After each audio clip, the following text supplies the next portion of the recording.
just kept spinning. Oh, it's still spinning.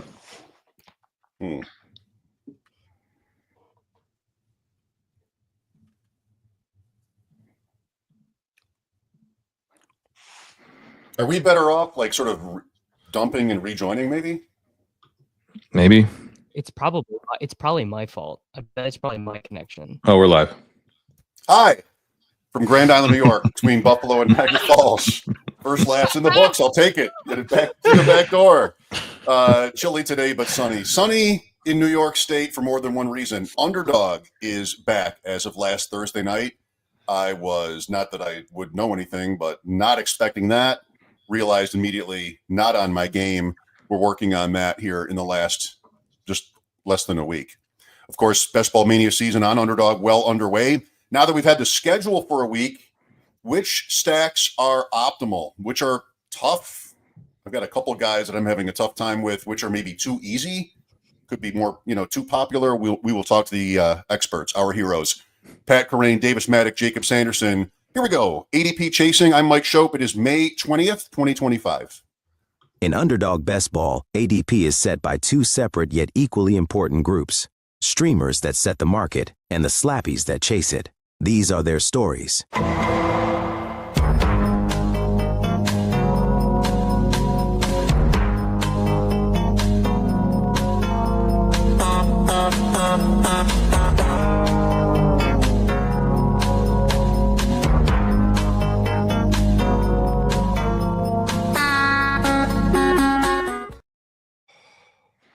Hey, guys, you want to play a game? 1 sec, yeah. Been cleaning out my basement. I found this. Wow. Now, apparently it's disc one. Disc one. Can you tell us what that is for the audio listeners? They need to be serviced. Thank you. Yes. I appreciate that reminder. Madden 98. It's in the game. It's only one disc is in the box. EA Sports. It's in the game. We've got this for those inclined to play NHL 96 instead. Wow. Hell yes. I don't know if I've told you, Schopp, but I grew up playing NHL 95 on my dad's Sega Genesis. And that game absolutely ruled. 94, I think, was my first. It might have been the first. I don't know. I had 3 games on that Genesis. There was NHL 95, Jack Nicklaus Power Challenge, which was a golf game. Far predating the Tiger Woods series, and then the original Sonic the Hedgehog, of course, that you couldn't save. So, like, if you wanted to beat the whole game, you just had to play it all day long. There was no save function. Oh, that's a wrench in things right there. Yeah. Do you guys remember? Now, maybe not. Maybe this is too far ago. Do you remember the game Lakers versus Celtics? No. That was my first. I'm familiar with those two teams, but yeah, one of them especially. One. Just sort of maybe my only NBA game I've really loved. And it would have had maybe 6 other teams in it. Back in the days where at the arcade, they would have that one baseball game. It would just be the one that is at Sega that they did the remake of the 10th inning of the 86 World Series, Mets Red Sox. That's amazing. Like, you just have sort of the 3-letter name of the team, Texas, Boston, whatever. I'm going too far back now, I think. But Jacob, if I may, to satisfy the puck chasing quota quickly. What are your thoughts on Marner? Mitch Marner, star player for the Leafs. They don't come through in the playoffs again. Headed for free agency. They didn't. I wasn't aware. Yeah, sorry to break it. I feel like the Trump. I'm like, I just found out about that. What a brutal game, Jacob. Yeah, I didn't enjoy it. It wasn't fun. Yeah. It was definitely like the worst. It was like up there in the worst 3 hours of my life. Like, I don't know if you guys know, but I was there. So it was. You were there. Painful. Yeah. I did know that. Yeah. It was horrific. I didn't throw my jersey on the ice. Good. So that, I kept my jersey on my person at all times. I wasn't prosecuted to the full extent of the law. To answer your specific question on Marner, like, I don't know. My take on Marner, like, I don't think is popular among Leafs fans. Like, most Leafs fans think that by getting rid of him and getting nothing in return, magically all of our problems will be solved. I don't. I think that we should have tried to trade him 2 years ago when he didn't have a no movement clause. And I think that Dubas would have traded him 2 years ago, but Shanahan didn't want to. So he fired Kyle Dubas and gave Trilliving a mandate to keep the core four together. Then we tried to do the deal at the deadline this year for Rantanen, which would have been fantastic if we had done it. I don't really blame him for not trading his no movement clause. He negotiated it. His wife was 7 months pregnant. I can see why he didn't want to move with a 7 months pregnant wife. I don't think that makes him like a horrible villain. I would gladly re-sign him at this point because the other option is like probably trying to replace him in the aggregate by signing 2 $7 million players who are probably very unlikely to be as good as him combined. But I don't think that's what's going to happen. I think it's probably all sides are moving on, and it's just a matter of how incompetently we spend the cap space that it gives us. Probably pretty incompetently. Your sports life is not too dissimilar to mine in Buffalo. The Bills and the Sabres forever, no championships. You do have the Manning year, the Manning era, which was great, and the Celtics. But thinking about Leafs, even Vancouver, Winnipeg, if that's appropriate. I don't know. It's like you know the taste of losing. Frankly, means nothing to me. I have no attachment to any of the Vancouver teams. The Winnipeg Blue Bombers have been, they've made five straight Grey Cups, although they've only won 2 of them. So that's been nice. But right. You know the taste. Yeah, I want to get. But you have the Celtics. You have the Celtics. Yeah, that's been going well lately. Although yes, I did get 2 titles out of that in my life, so can't complain. I should have picked the Celtics. Pat, your thoughts on the Marner conundrum? I mean, speaking of hockey, I wish I had some hockey projections to fiddle with while that happened. When will legendary upsides start diving into hockey? I never tried meditating until just now. You'll have all the answers now. That's well, is to sleep. It's a good test for Pat. Underdog. So Thursday I get home from work. There it is. The tweet. We're back in New York. I don't follow like the legal side of things, but I didn't think that was likely. But it happened, and then I realized I was way out of shape. Did not even have the courage for like a fast draft. I just did 20 slows. We'll take this slowly, literally. Yeah. And I don't know, Pat, like what is your overview so far, a week from the schedule, about how this year is, how it compares with other years? Is it more challenging, building teams the way you want or not? In some ways, it's a lot like last year where the wide receivers are still really expensive. And so I think it's like creating similar sort of, like last year, the running backs were a bit better than we expected. And then how much of that is because some of them stayed a little healthier versus the pricing kind of changing the way we want to build teams a bit. And that's kind of the question I'm wrestling with. One thing that's tricky for me is if you don't start with receivers early, like first round early, it can be, you feel like, well, I'm just a weaker team now. It's tough to, as much as I do like some of the running backs in the first round, I tend to be a little comfortable when I go receiver because there are kind of running back opportunities. And then if you look at like the dead zone, where we expect kind of these profiles not to be very good, there's some profiles that I think are okay from the veterans, but then also there's like RJ Harvey and Travion Henderson. Quinshon Judkins is in the 6th round. So the strength of the rookie class is the running backs.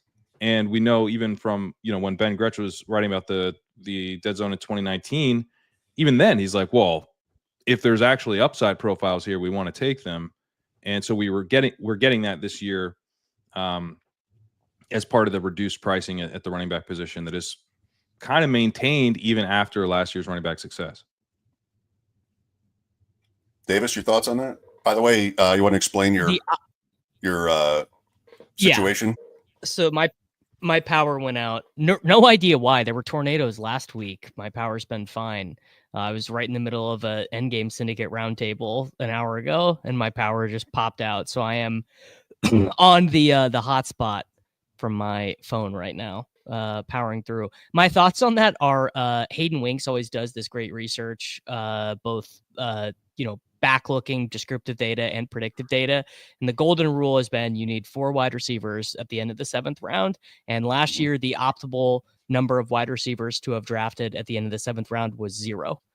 You were better off having had 0 wide receivers at the end of 7 rounds. And that includes Jamar Chase's legendary season, right? You were still better on average to have selected a running back, quarterback, or tight end in all of those rounds instead of a wide receiver. And you do see that creeping into people's draft strategies, right? Joe Mixon, classic, would have been an 8th round pick before a 29-year-old guy who got hurt, bad offensive line. He's a 5th round pick. Frankly, I think you even see the thirst with Quinshon Judkins, an early down grinder on a bad team in the 6th round. I think you see it with Harvey. Old us would have, like, Harvey would have been, like an upside dart in a backfield with Estime and Jaleel in round 8. No, immediate 5th round pick type stuff. Weirdly, I think the biggest discounts relative to what I expected the market to have done are Jonathan Taylor and Josh Jacobs. I believe that. I don't think that that's weird. They would be 1st round picks. I don't think that that's weird because the wide receiver heavy market from last year was a creation by the Slappies. And now the Slappies have been told, that they have to draft more running backs. And the Slappies have said, okay, but we're going to do it with slappy running backs. so the Slappies are like, I have to draft the running back. Like, I will draft RJ Harvey, I guess. I will draft whatever. But like, they're not going to make us draft Josh Jacobs and Jonathan Taylor. So we will do it, but we will do it on our terms, so to speak. I want to say I'd give the market a little more credit than, I don't think Josh Jacobs and Jonathan Taylor are 1st round type of profiles. I mean, these are the 1st round profiles that made running backs not go in the 1st round like they used to. Like these are the guys to avoid at that type of price tag. And so you're getting a discount that I think is warranted. I think they're both pretty efficiently priced here, but like I was just pulling up FFPC. FFPC has Jonathan Taylor at pick 21 and Josh Jacobs at pick 23. And those guys have never been accused of not liking running backs. So I think that, that market has been influenced by the kind of the rising wide receiver prices and the falling running back prices as well, but not to the same extent.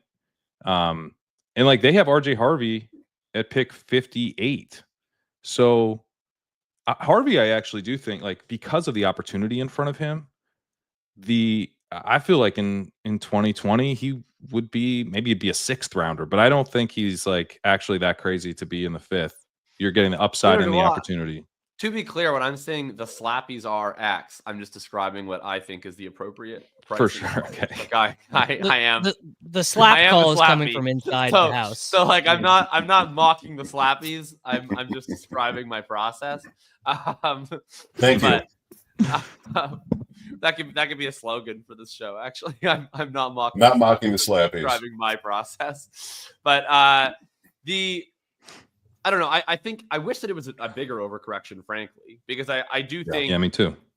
I think 2 things. One is that like the no wide receivers for 7 being optimal is like not true. I don't care if that's like what it says over the course of like how that is done. The optimal thing ultimately in this contest is like not tied at all to like what your points over replacement are over a 17-week period. It's what you're able to do within playoff weeks.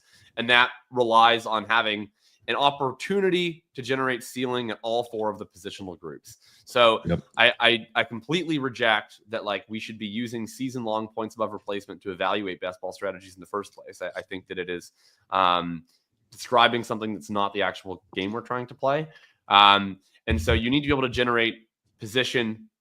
generate ceiling simultaneously at all 4 positions.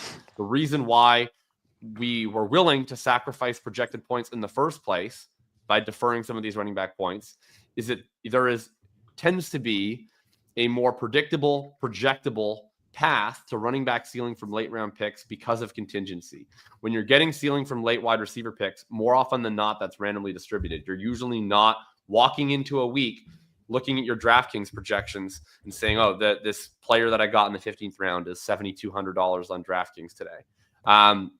So I think even if you take away sort of the zero RB lean of that, you want to remain to some extent balanced in that you have to generate ceiling at the wide receiver position. You have to start 3 of them. So if you just ignore them for eternity, I think you're going to really struggle to do that in 3 individual playoff weeks. And then the other aspect is the injuries and some of the stuff last year that I think was somewhat random. So yeah, I wish that we were like right back to the 2021 economy and we could just go, zero RB through it. But no, I don't know. I would say that I think this economy is reasonably efficient. And I've probably been drafting a variety of teams based on what the room asks me to do. Like I haven't been looking at this year's economy going, I need to draft 80% zero RB teams or 80% robust RB teams or anything like that. It really does depend on the room. But I mean, I think you can go like zero RB. The definition is kind of, up for debate. But I think you can easily. Sean didn't even win with a zero RB team, dude. Jamal Charles was on it, bro. You don't even know. Matt, tell people. Are you in the Power? Matt, are you here? The power is on at Davis's house. I think I'm pretty sure he's back. That's good. Good to see. It's not. I'm still on my phone. Oh. But like four straight non-running backs, even 5, I think is pretty solid. It's just that like I'm hitting running back more in like rounds 4, 5, and 6 than like feels right. But the prices all change. Like, it's the profiles that are dead zone, not the rounds. 100%. Yeah. James Conner is probably just a better pick than Jerry Jeudy, right? And like old slap version of yourself would be, dude, can't get buried by the Avalanche. But like sometimes you got to just take the points. I think that's right. Our first slide of the day, thank you, Zach, is the schedule. I very much enjoyed ship chasing Thursday with the mnemonic, not a word I've seen or said in a long time, devices for each game. Pete was coming with some, my review, Pete was coming with some, alpha galaxy brain sort of ideas, and the chat was on board. And then you had Pat. Pat was like, this is a rematch from week 16 or something sort of like very kind of linear. And Davis at one point said, I'm not good at this. Just threw his hands up. So it was definitely fun to watch. I love how some of these are just like, the South Florida Bowl. And then the others are just like entirely ridiculous, like things that are. So I've Duval, the King's horses. Sure, I got it. Yeah. Indianapolis, Jacksonville. Exactly. I've done this for a few years. I think you want that. You want some mix of like, South Florida Bowl, easy to remember. And then you've got, Cowboys versus Commies, like, just easy ones. But then you have ones that like either give you a picture in your mind or, just stick in your ear like Duval, the King's horses. It's insane. It's in my mind now. Why did Laird not make the graphic for Tampa Bay Miami? I'm truly disappointed. That is the Laird Bowl in the Chasers. It's the Laird Bowl. Yeah. I'm never going to do better than just remembering the teams next to each other. Tampa Bay Miami is the only way I'm going to be able to remember it. It's worked really well enough. It's not helpful to have that like kind of go to even as a secondary thing. No, and I don't know why. But for me, it's just linking it's the letters like this. It'd be linking the teams together. Steelers, Browns. I mean, that's I'm gonna have to get home with that. If you're struggling, if you're like, what is that one? Do you think about the Turd Bowl? Browns turd, Aaron Rodgers, the Turd Bowl. I would never. But I like the graphics. The graphics I do too. good. That's Zach Landers. Once again, I'm so hungry right on now. ours. Looking at that Philly Buffalo one. I know it's good, right? 425 Sunday, Christmas I'm actually week. starving because last night I flew home from Toronto and then I DoorDashed some dinner, but I had been at my friend's place 2 nights prior and I forgot to change the address. So I just DoorDashed pasta to my friend and then I just starved all night. So now I really want those buffalo wings. We do have a mix here of we do have a mix here of some of the ones you guys came up with on Thursday and some new contributions. So very nice. Honestly, the best ones were listener or Discord submissions. Call of Duty, excellent. Yeah, Um, that's good. Also known as Cardinals Bengals. I really like Drake's Drake's on a plane. That was from the Leg Up Discord, like last minute. Like we were like That's all a great set, one. everything's going, and then I messaged Zach and was like, "We gotta change the bats." Drake's on a plane is so good. That one I will remember. That's so good. I'm gonna remember it. Call of Duty. I have seen some people not getting it. It's don't obviously people T get it? Higgins. Kyler plays Call of Duty, and T Higgins plays for the Bengals. Yeah, It really Kyler is. plays like way It's- too much Call of Duty. Like they it's- tracked his performance against the Call of Duty release schedule, and it goes down. It's too much of a path for me for something. Like even the plane one is okay. That's the Jets. That's why. Okay, it's a Yeah, movie. that's why, yeah. Yes, there's a movie, and it's a plane's a jet. Mother effing Drake. It's Drake Mother May. effing plane. Is I got on a it. plane. I got it. That's it. You don't gotta That's- like think about Sam Jackson's IMDb page. You know, you're going too far Sam down. Jackson. No, that's still more like. How about this idea? Patriots Jets. How about this idea? I think it's. Yeah. I don't remember. Like, I don't understand how your brain works. Don't Patriots you need a thing Jets to has help been you remember played, that? like Maybe you're just 19 really good at times a remembering year. stuff. Show. I Yeah. think that might be the problem. I don't know. Maybe I'm good at it. Maybe I'm bad at it. Dice and you're darts good at is, it. is the one that I remember the most for whatever reason. Dice and darts. that's is a good just- one. I mean, it's just really good. Yeah. Dice and darts. That's the Giants and the Raiders. All right. Yeah. Yeah. Dice is Vegas. Darts. Yeah. Okay, sure. I get it. Can we do everyone? I'm not going to get tired of this. Fine. I feel like How about, the how about Hawk mnemonic is like- Chuba? How about Hawk Chuba? What do you think about I that? like that one. Yeah, I like that Yeah. one. Okay. You piece That that one one just together? clicks for you? Also, there was a Seattle Carolina playoff game that Carolina got up 42-0 a few years ago and held on to win. So You're just too good at remembering stuff. I don't know. I There don't was know. there was also one in Seattle a little bit before that. Cam threw like a back-breaking pick six. Yeah. What about Sun Gods? That took me a long time to that's figure good. out. That I knew because I remember I can't remember what podcast we were on recently when I realized that every player on these two teams, Every player has the Nordic or the Scandinavian ending to their name. yeah, So Is that Justin Scandinavian? I didn't know Jefferson, Hawkinson, Jefferson, Hawkinson, Addison, that's the Vikings. on the Hutchinson. Well, then Detroit has the Sun God, Jameson. Jameson. Yeah, Oh, here we go on him. Oh God, I can't do this with these guys. Someone had a good comment to one of my tweets this week that said, actually, people don't know this, little known fact, but Ben Johnson leaving actually makes Jameson Williams slower. It actually adds a tenth of a second See? to He his gets 40 it. time. Oh, well, in that case, I'm more into him. So Ben Jordan Mason Maybe also you'll as run well. routes. Ben Johnson, who's on the Bears. So who was the game? The Bears and the Lions? Oh, What's the name of come the on, Lions? no. Three right Show- Come on, you guys. Come now. on. John Nope. Morton. That one hit for me immediately because they all have the same suffix to their last name. Detroit. Jefferson, Addison, Hawkinson, Mason. That's still the one Vikings. team. Yeah, that's still No, one the- team. But the other one is Amon Ra's Sun name God. means sun god. Yeah, okay. He's not buying it. I get Not it. buying it. Not I get it. convinced. Okay. Just Detroit, You Minnesota. could just have you guys just considered remembering Detroit at Minnesota? That's what I'm You thought saying. about That's that? right. Have you just thought about that? Try I- it one To be time. honest, I don't think I'm gonna have any difficulty remembering Detroit and Minnesota, given it's like gonna have a total of 54 and be in a dome. I think that one. I bet I'm gonna it'll recall. be higher. I bet by week 17 this will be the highest totaled regular season game in NFL history. It'll be 56 and a half, 57. Yeah, like that one's not gonna be a struggle for me. The ones that are tough are always like, oh, I took a Brown by accident. Like, who do they play? That's like the tougher part for sure. What about bow and arrow show? Fine, it's That's good. Yeah, I'm gonna sit around and just try to lock in my mind Penix gets horny and remember what that means. And I feel like that one sure sticks in that your mind. just- Yeah, that's good. Let's hope That it was a good- doesn't. That's also that's some good graphic work.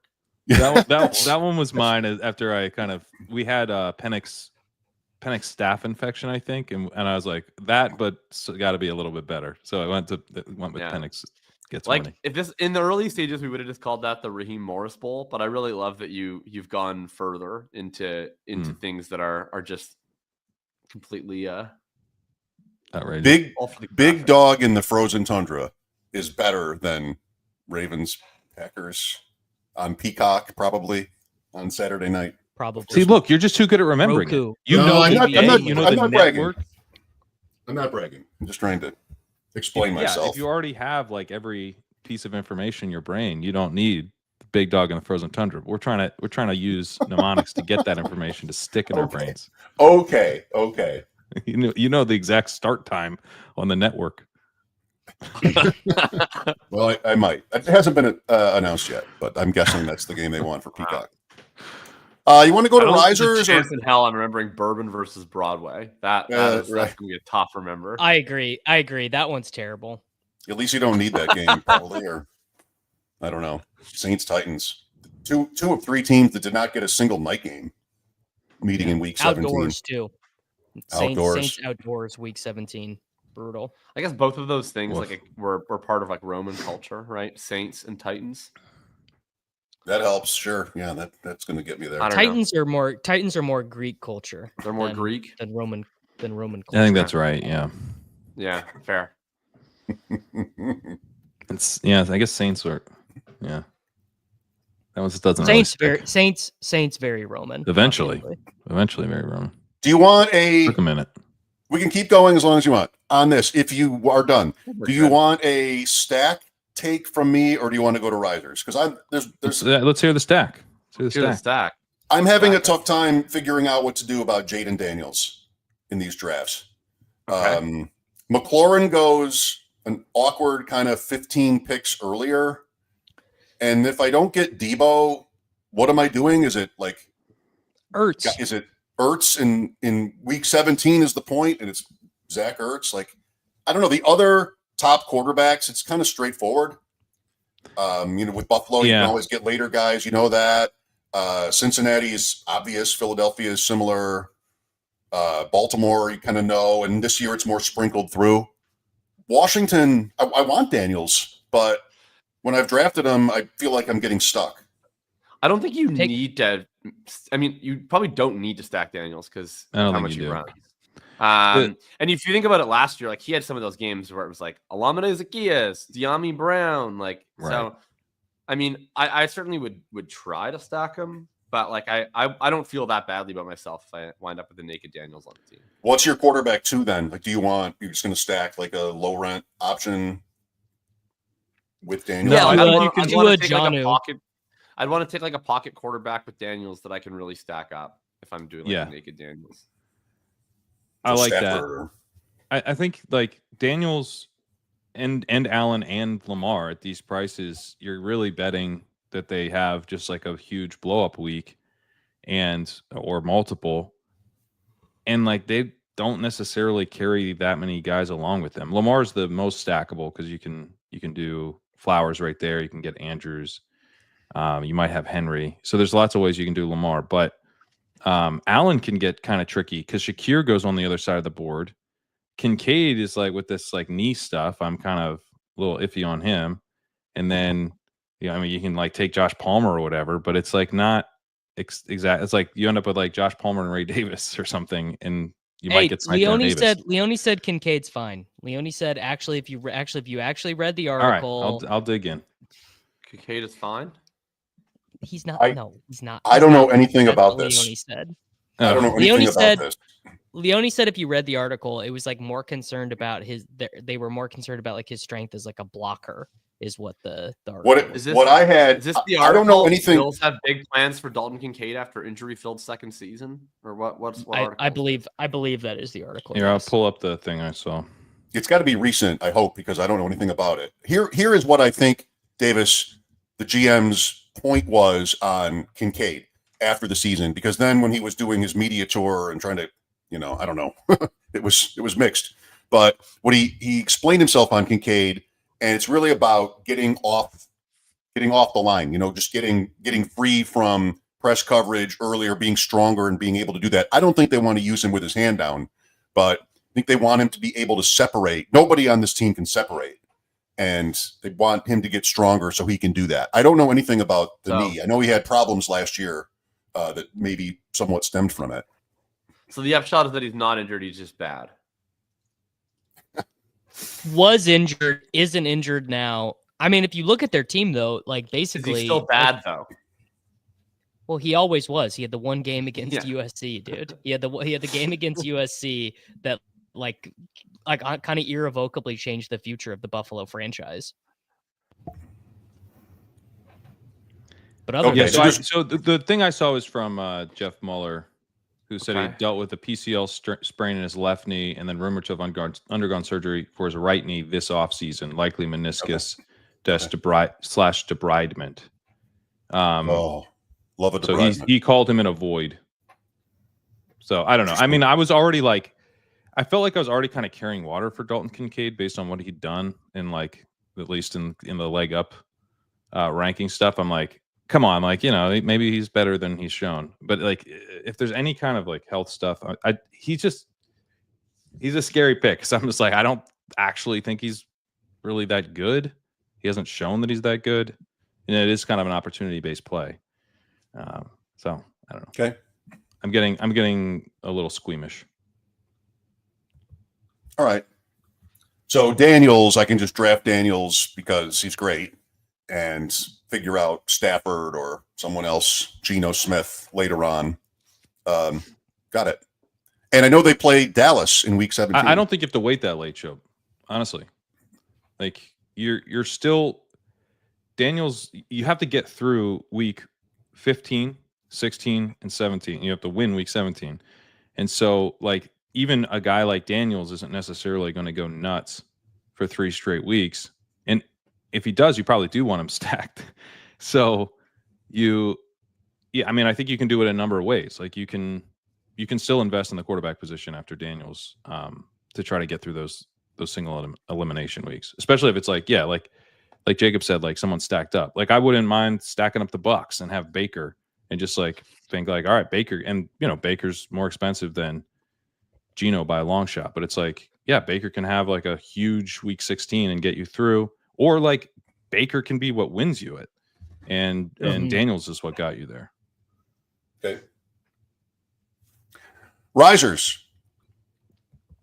Pat Bryant leads the way, and we've got a Broncos what slide if you want to dig in on him. What is the deal here with Pat He will Bryant not rest until he is going higher than Marvin Mims as he is ranked in the Thinking Best Ball rankings. I think you're going to win that battle. I mean, Jacob, I'm sorry. Insane take here. We're moving the market. What are you hoping? What are you hoping to get from Pat Bryant? An it's actual very clear wide what you're receiver. hoping to get. I'm hoping to get an actual wide receiver instead of a gadget player. Yeah, I'm with you on this actually. Like I think if there weren't ADP, I would take Pat Bryant first. Pat Bryant could be 85% of the routes and be good. Like he was like not a great prospect, but he was a good prospect. Like he was reasonably productive. I didn't care about him pre-draft because no one expected him to go on day 2. So I just sort of thought he was going to be a nothing burger. But geez, once he went day 2, you know, you look back at the production profile and you're like, oh, this is actually a pretty solid bet to make for a day 2 pick. Like I wouldn't be surprised to me at all if he became like a top 24 fantasy receiver at one point. So why couldn't he be like I don't know, like year 1 have a 80% route rate starting say week 6 and onwards, and then have like a 18% target share? The thing that's been tough for me to get my head around because of the dynamic that you just said, where like he wasn't really on my radar. I didn't write him up. I had him like in my stuff, but I just like didn't expect to care about Pat Bryant. And then he goes 3rd round, and he comes out for me as like the same tier as Jalen Noel now, who I thought was going to go earlier. And so it's like I've had to it's taken me like a little bit to get like my head around the idea that like maybe Pat Bryant shouldn't be a late round pick. Maybe he should be kind of like, you know, kind of more like the 150s. I think that's where he's headed. Yeah, I think that's about right. Pat Bryant is going to be the most anonymous rotational wide receiver 4 in the history of the Denver Broncos. Like, because you're not going to send the Mims snaps to 0. Now, maybe Bryant limits Mims 80% of the routes. I'm totally willing. to grant that. But you still have Vele, who is not going to the bench. You still have Troy Franklin, who is not going to 0 right now. I think of all the guys Vele here could on this easily team, go to why the bench. can't Devon, Vele, and Troy Franklin just sit on the bench? Like, Vele what? could be an all-time remember this guy. why didn't Lil Jordan Humphrey and Brandon Johnson go to the bench for the Denver Broncos? Because Mims, Franklin, and Vele suck. Yeah. Like, I just don't think any of these guys are any good. So, like, maybe Bryant isn't either. Probably pretty likely he's not that good this year. But like, if he is, I don't understand why any of these guys who couldn't keep Lil Jordan Humphrey off the field are a major roadblock. I think it's more likely that they are in our hair all year because of the history and the point about what Bryant is as a ceiling. Also, I'd say maybe Davis, like, if he had a different name, would he be more exciting, perhaps, at Bryant? For sure. Yes, absolutely. He would be more exciting if he had a different name. The NFL Stock Exchange guys have a guy. I can't actually remember what player it is because his name's so boring, but they renamed him Bull Rush McIntyre because they're like, if this edge was named Bull Rush McIntyre, everyone would love him. So he needs to imagine if Pat Bryant were actually named Devon Vele. Just imagine if that were the case. Vele was a 7th round pick. He's like old as hell. Yeah, he's my age. So he was fine last year, but like he's got this kind of like big slot role that they've already kind of hinted that maybe they view Pat Bryant in a similar way. I think this is about as a 3rd round pick in an offense we are investing pretty highly in. Like, this is a pretty good situation. There is not really a big impediment here to playing time if he's good. He has to be good, but and then the other thing is, like, do we need Jakob said 80% route participation? Well, like, the top guys are at like 90 plus. So you're kind of baking in some room for Troy Franklin to come running some go routes and Vele to work in more than we like. And Mims does some gadget stuff. And I think that there's room to hit on this if Pat Bryant is good, where he is still rotating like more than a normal starting wide receiver, but it's not a gigantic problem because he's, it's like him and Cortland Sutton are the only guys who can earn downfield targets. Otherwise, it's just dump offs to Evan Ingram or a running back. Okay. Marvin Mims has just already demonstrably shown like elite single game ceiling at the NFL level. And unlike running back, where efficiency does not lead towards more playing time in the future, this is a lot of our friend Blair Andrews' research at Rotoviz has found that particularly for year 2 wide receivers, spikes in efficiency lead to greater playing time moving forward. In year 3? And yeah, in year 3 and in year 4. That was like, if you just go search Blair Andrews on Rotoviz, he's got a couple like really good, like in-depth studies on this stuff that finds that particularly spikes in yards per route run tend to be indicative of future fantasy points, meaning they get more routes. And if I'm thinking about Sean Payton and what, a evidence-based NFL coach would do, I think he would look at it and he'd say, Mims does something that none of the other guys can do. He's better in space and he's better down the field. And maybe if he thinks that Pat Bryant is the new slant boy, which is kind of what he's indicated, then that actually doesn't really preclude Mims from getting more routes either. It doesn't. I think it does because they're still going to run a bunch of 21 and 12. So like Sutton's getting his routes. That's like not going to change. Yeah. So there are only so many. There's like 1.5 receivers worth of routes left to allocate.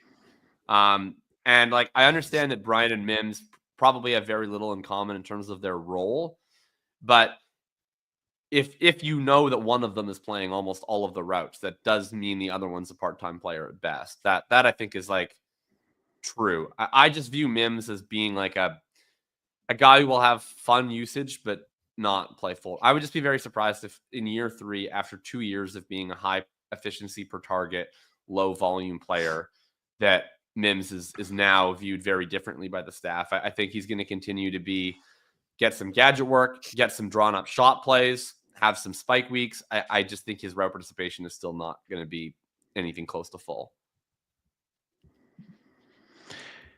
Yeah, I mean, he was really efficient last year, but it was in this really strange role, which is somewhat of like he was kind of half running back and then he's running go routes. And, I think you can't like Harvey is sort of a problem for him potentially.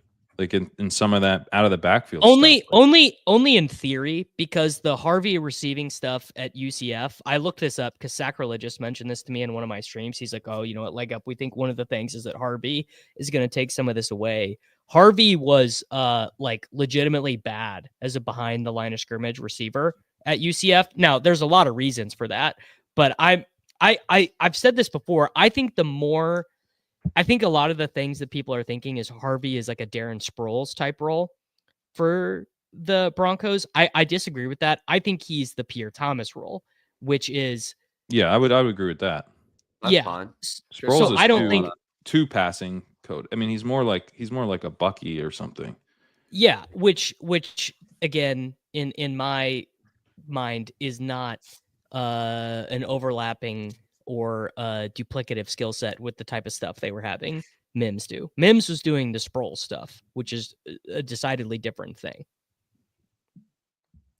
I mean, really, everybody's making good points. What does it add up to? We're talking about Denver having a number of options, late rounds. Bryant might be safer, higher floor. Mims might be spike week, playoff weeks. I think you can kind of do anything you want. I mean, my issue with Mims isn't that he's like dead to score points. It's that he just shouldn't be drafted in the top like 120. Like I just think that's been my issue. Has been the cost. Wildly overpriced. Yeah. Okay. Yeah, if he was going like in round 15, where he could be a fun, be great, like rotational deep threat, which is what I think he is, then I would be very pleased to draft him. That's where he's gone in the previous 2 years. It's just this like where you take Mims right now, he goes right next to Rashad Bateman. I know Rashad Bateman's running all of the routes. He's an actual wide receiver. He goes right in front of Kyle Williams, who could be a day one starter he could be potentially the number one wide receiver on the New England Patriots. He goes ahead of Hollywood. Like I like Hollywood way more. He plays with Mahomes. He's like also a deep threat, but I think he's going to run every single route. Like Jalen McMillan's down here at 148. I think is like kind of similar. Like he will probably also have a rotational role with some spike week potential like that. Now we're getting like 2 rounds later. That's more where I see Mims. I just think the price is off base based on what his role has been so far in the NFL. He started 2 games last year.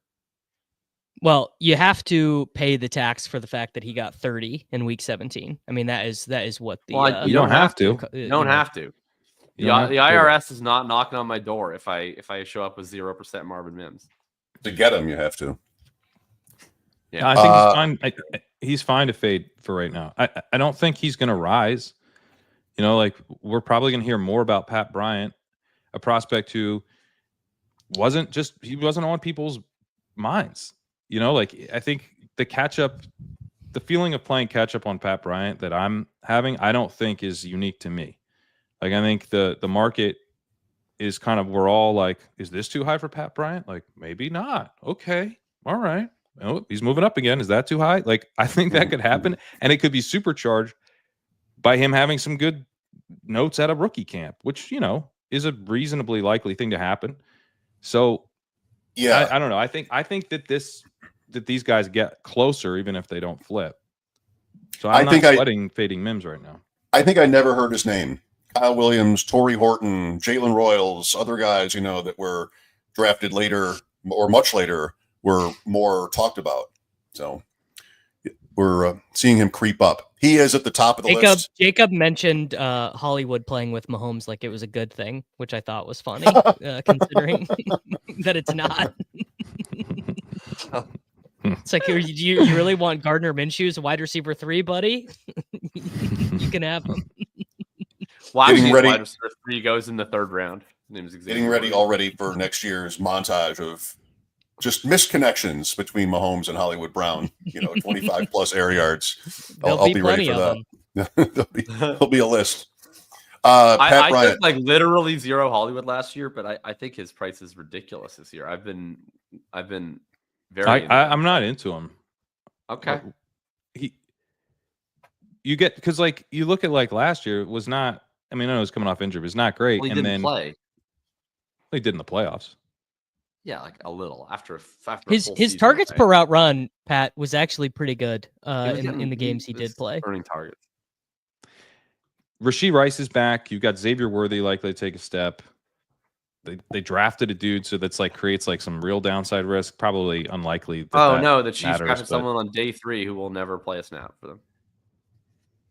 All right. I mean, it's just I've it never doesn't been help, less given afraid that, of like, anything than the Jalen Royals year 1. I like that does okay, not affect all my right. analysis. But I mean, you got whatsoever. Rashee Rice coming back, looking really strong Yeah. in his recovery, and then Agreed. you have Worthy, who's Right. That's why I likely to thought take a Hollywood was a step really to bad some pick in the degree. 4th round last year. Yeah, I did too. It's tough to put too much stock or any on the injured guy who comes back very late when an entire season has gone along with, other players, rotation, familiarity, and then somebody comes back and everybody gets excited. But I don't know if I want to really have it matter. His yards per route run over he was at 1.25. He was at 1.24 in a limited sample last year. He had he's never been that good. His career high is 1.85, and so I don't know. I've been surprised that Brown is more than just kind of a dart throw at the end. I don't see the upside. What's the upside? So everything you're saying, I agree with, except for the last part. I really agree in terms of last year. I thought he was the worst pick on the board the entire summer. His price made no sense to me. Why are we drafting this guy with a career 1.3 yards per route run in round 4? But what has really changed since last year? Kelsey's worse than he was last year. Rice has injury questions that he didn't have last year. Worthy had a good rookie season, but not a great one. I don't actually view Worthy year 2 that much different than I viewed Worthy year 1. I think there's actually more opportunity for Hollywood this year than there was last year. I don't really understand why I would view Hollywood any differently this year than I did last year. So I thought last year he should have been an 8th round pick that was priced up in the 4th for some dumb reason. I don't really know why this means he should be a 12th round pick. It just doesn't. I think the difference is that Rice we were drafting on a promising rookie season, and then he looked like he was a target dominant player. So now we have to go, okay, is he healthy?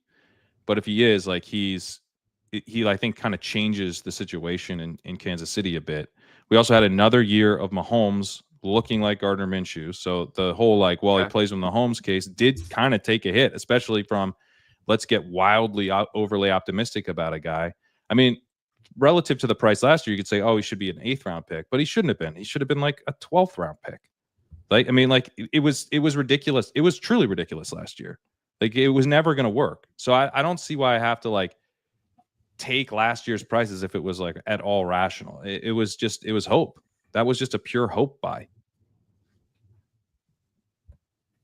I don't know. I still think he's a career professional wide receiver who's going to run, I think, a lot of routes on the Kansas City Chiefs. 65% route share. Justin Watson is now the wide receiver 5 on the Houston Texans. So I do think there is some pretty good optimism that you can if Hollywood replicates Juju Smith-Schuster's per game stats at wide receiver 62, it's like a giant win. He just won't. I mean, that's not even what he's there to do.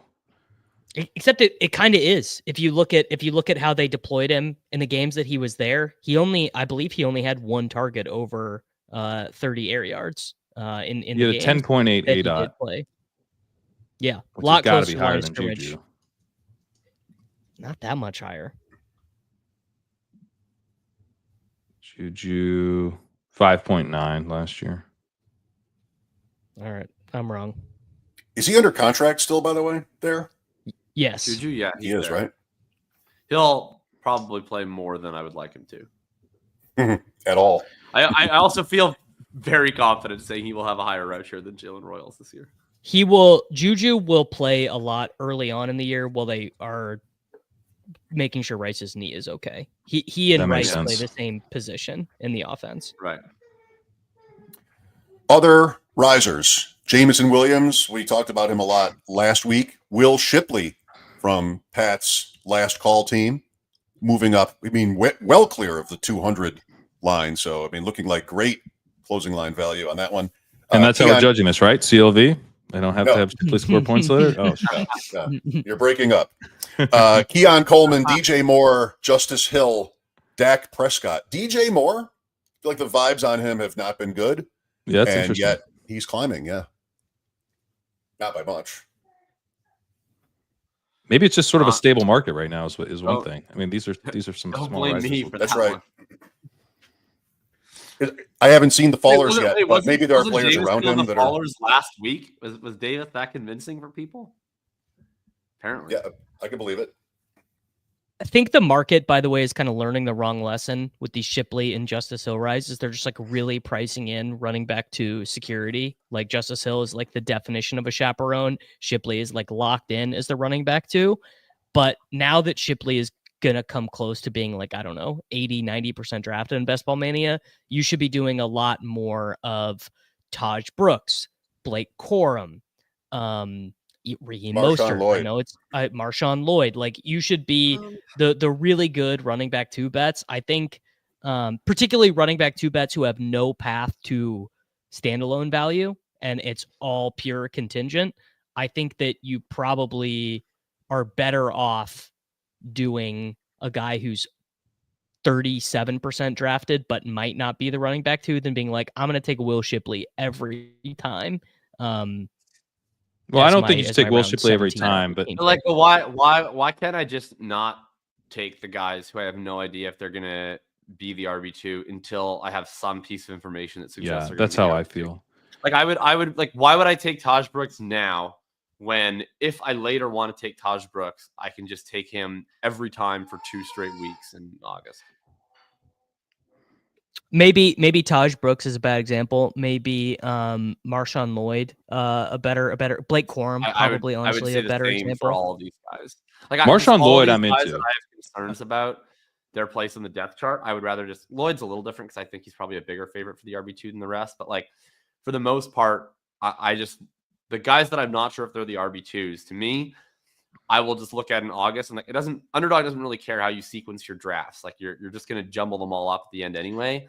So for me, it's like I get to August and it's like I won't take any Will Shipley because I've already taken enough Will Shipley, and then I will just take a bunch of these other guys that I wasn't taking before. The other thing is that this period is like a lower volume period in terms of the number of drafts coming in, and we also know from Leone's research that a lot of these teams are going to have more zeros than some of the other teams when they get through to the playoffs. So like, and when you're in the 18th round or if you're in the 15th round, you're not really thinking about advance rate. You're thinking about how do I get my team to win some of these playoff weeks or win the tournament. You're likely competing again, like the strongest teams in your pod are probably teams drafted after this team. Like these a lot of these are going to be July teams and August teams that you're trying to compete against. So not taking a bunch of zeros, just being like able to fill out a roster and then have access to prices that they didn't have is kind of one of the easiest ways to have a leg up on them. At the same time, I do think some of the better bets, I don't want to, I feel like I was a little bit too cautious in this way last year. Like if I think a guy is a reasonably strong bet to be the RB2, like a Marshawn Lloyd, I'm going to go ahead and take that risk. I don't want to just speculate wildly, but like DJ Giddens, I like a lot because I'm pretty sure he's good, and there's nothing here blocking him to be the RB2. He had reasonable enough draft capital. I'm just going to bet that he's the RB2. I could be wrong, but if you have enough guys, like I don't just want to be like, oh, I'm just going to take Shipley. He's the only guy I feel safe about. Like I want to spread it out. And so I'm taking on a little bit of risk, but not like a ton. I think I right in that same range, Pat, is Devin Neal, and I don't know. He's RB what? I've taken a little bit of him. He is pretty risky though. I've mixed him in occasionally. Are we sure he's the better bet than Kendre? No, we're not sure.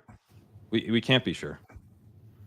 Because like, are we sure that they're going to be 2 and 13, and maybe Alvin Kamara is somewhere else? That sounds reasonable as well. I'm less concerned about the Kamara aspect of it. I get everything you're saying with that. It's more just that like Neal is the more recent pick, but Kendre is the higher pick. I think he's the more talented player, in my personal opinion. I would take Neal, but it's not like a big gap. I don't know. It's just a little dicey to me. The Dennis Allen is no longer there, so there's no one to hate Kendre Miller. I think he at least gets like a fair look from as far as we know. As far as we know, maybe this guy's got a touch with coaches. Could be. Justice Hill. Okay. Prescott. I shouldn't say that as a fact. Prescott has sounded to me through the offseason like somebody that people think is going too late. And maybe we're starting to see, is it Pickens here? We're starting to see maybe even schedule stuff moving him up. It's Pickens for sure. Yeah. Pickens. And he should be higher than this. Again, a small change. Two things. It's like one, people like Dak more because they added a real wide receiver. And then two, there's now another team that is trying to stack Dak Prescott, because before you only had the CD drafter that was trying to get Dak, whereas now you have the CD drafter or the Pickens drafter that are both targeting Dak Prescott. Mm-hmm. And that like that really probably can't be overstated, because with almost every other quarterback, it's like, yeah, but his running back's off the board. Nope. Yeah. The running backs are not off the board. Not a single one. So, and the tight end also goes after Dak. So it really is. There's been one CD team just sitting there pushing Dak, and now there's a second team he's competing with. By the way, what do you think of how the first round is going so far since the schedule came out? I told you I signed up for the 20 slows. I think I'm in 24. And out of 21 that have started, I have 8 Genties. I know what you said earlier about wide receiver in the first round, but I've moved him all the way up to 104 in one draft. Just want to see. And what about Genty Bowers as a start? That's why I put Slappy in the name today. I don't know if that's a Slappy move, but seems good to me. Yeah, I have no problem with that. I like Ashton Genty. Vegas, dice, and darts, Giants. See, I got it. But you already knew it, didn't you? You already knew it. You have to remember if you're remembering the mnemonic when you are. If you're going, well, Vegas plays the Giants. So what's 3D? The mnemonic? How many D is that? What? It's going to come to me in a second. Dice, darts. Who's ever played dice and darts in the same room? Well, I think darts is cigars is what we were going for. Oh, there. Cigarettes. Okay. Oh, I actually, because of like the dice and the yeah. gaming aspect, I thought of it as the throwing darts. But me too. It's darts. Cool. Yeah. Let's move to the fallers. We've been through the Broncos receiver slide. Jalen Tolbert, that makes sense. Zay Flowers, Alec Iomanner, Patrick Mahomes, Davis, Jerome Ford, Dylan Sampson, the 2 Browns running backs. We've got a slide on that. And then Caleb Williams. And that is the book, Caleb Williams. The comment about not wanting to play there. It's also Dak rising a little bit. Hard to say. There's going to be some. It's a 2.8% fall in a window of quarterbacks that are all kind of shuffling around. Mm-hmm. And I think as long as they're kind of as long as you're like sitting in that window, like you really shouldn't sweat. Like, oh, I'm gonna reach a few picks for this guy to get him stacked. Like, yeah, great. So I don't know that this fall means nothing to me. 8-9 turn. Who else is in there? Is Murray in there? Yeah, Murray, Knicks, Purdy, Murray. Goff, Knicks. They're all bunched up there. It's and Mahomes should be in that group too. Mahomes should not be meaningfully separated. Enough of you and your self-loathing. I think Mahomes should be above that group. Back-to-back 200. I can also back-to-back 290-point seasons. Also announced, by the way, that Alec Iomanor, since last night when these slides were put together, is now at 200.7, which is a relevant threshold. I'm not picking in front of you this week after the last 2, so don't worry about me. So that's the 8-9 turn. And one thing you guys pointed out on ship chasing with respect to the early drafts after the schedule came out and stacks is how kind of what's the right word here, Pat? Obvious Cincinnati, Arizona will be with Chase and McBride and Harrison and Higgins and then Burrow and even Murray. I don't know. Is that such a game that's just like too easy? Is there such a thing as that? It's so easy that like I'm sure a bunch of people have a ton of it from before the schedule was released, because these guys were all going, right at that, beginning of the board, right out of the 1 hole, or the 2 hole, depending on, if you got like Higgins or Chase or whatever. But yeah, I mean, this game was stacking up itself before we even knew to stack it. So, the schedule makers make us feel smart for doing this before we even knew, which is nice. And then I think, yeah, it'll just stick here. It's easy. Like if ADPs are already aligned like this, it's, I think, pretty easy to just kind of lock them in. So I don't see why, at least in the near term, this would break up at all. Arizona Bengals stacks itself. So there's no concern toward like it just being too popular of an idea. The teams that were built before the schedule came out earn no advantage. I don't think our job on May 20th is to draft with what has been popular in a tournament that goes through the end of August into September. Okay. Fair enough. It's just not. It's just and the final very is beginning so of the small. tournament. The final's so small. So small. I mean, honestly, Schopp, like I think it's more likely to be the opposite. That, like, to the point that I said before, like you're competing against a bunch of teams in your pods who've been drafted later in the tournament.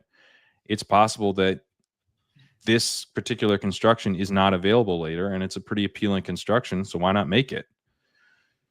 Like, I don't know. I just don't want to overthink that. Okay. Let's Zay Flowers, any takes? Just don't get that excited about him. It's just probably about me. I like Zay Flowers. I don't know. His ADP is fine at 47. It's fine at 49.